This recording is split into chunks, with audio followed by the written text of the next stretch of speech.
सुख क्या है? एक दिन बहुत से भिक्षु बैठे बात कर रहे थे कि संसार में सबसे बड़ा सुख क्या है।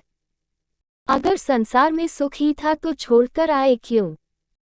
जब संसार में दुख ही दुख रह जाए तभी तो कोई संन्यास्त होता है। जब ये समझ में आ जाए कि यहाँ कुछ भी नहीं है, खाली पानी के बबूले हैं, आकाश में बने इंद्रधनुष है, आकाश कुसुम है, यहाँ कुछ भी नहीं है, तभी तो कोई सन्यासी होता है। सन्यास का अर्थ ही है संसार व्यर्थ हो गया है, जानकर, अनुभव से, अपने ही साक्षात्कार से। ये भिक्षु ऐसे ही भागकर चले आए होंगे। किसी की पत्नी मर गई होगी, सन्यासी हो गया। किसी का दिवाला निकल गया तो सन्यासी हो गया। अब तुम देखना बहुत से लोग सन्यासी होंगे, फिर कुछ और बचता भी नहीं। तब बुद्ध भगवान अचानक आ गए। पीछे खड़े होकर उन्होंने भिक्षुओं की बातें सुनी, चौंके। फिर कहा, भिक्षुओं, भिक्षु होकर भी यह सब तुम क्या कह रहे हो? ये सारा संसार दुख में है, इसमें तुम बता रहे हो।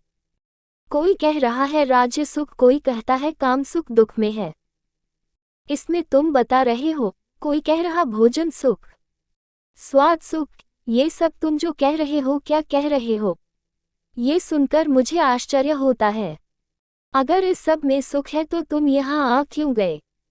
सुख भी आभास है। बुद्ध ने कहा, दुख सत्य है और सुख नहीं है ऐसा नहीं, पर संसार में नहीं है। संसार का अर्थ ही है जहाँ सुख दिखाई पड़ता है और है नहीं। जहाँ आभास होता है, प्रतीति होती है, इशारे मिलते हैं कि है, लेकिन जैसे जैसे पास जाओ पता चलता है नहीं है। फिर सुख कहाँ है? बुद्ध ने कहा, बुद्धोत्पाद में सुख है। तुम्हारे भीतर बुद्ध का जन्म हो जाए तो सुख है, तुम्हारे भीतर बुद्ध का अवतरण हो जाए तो सुख है। बुद्धोत्पाद, ये बड़ा अनूठा शब्द है। तुम्हारे भीतर बुद्ध उत्पन्न हो जाएं तो सुख है, तुम जब जाओ तो सुख है। सोने में दुख है, मूर्छा में दुख है, जागने में सुख है, धर्म श्रवण सुख है। तो सबसे परम सुख तो है बुद्धोत्पाद कि तुम्हारे भीतर बुद्धत्व पैदा हो जाए। अगर अभी यह नहीं हुआ तो नंबर 2 का सुख है, जिनका बुद्ध जाग गया उनकी बात सुनने में सुख है, धर्म श्रवण में सुख है। तो सुनो उनकी जो जाग गए हैं, जिन्हें कुछ दिखाई पड़ा है, गुनो उनकी।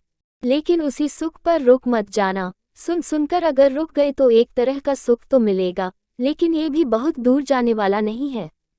इसलिए बुद्ध ने कहा, समाधि में सुख है, बुद्धोत्पाद में सुख है, ये तो परम व्याख्या हुई सुख की।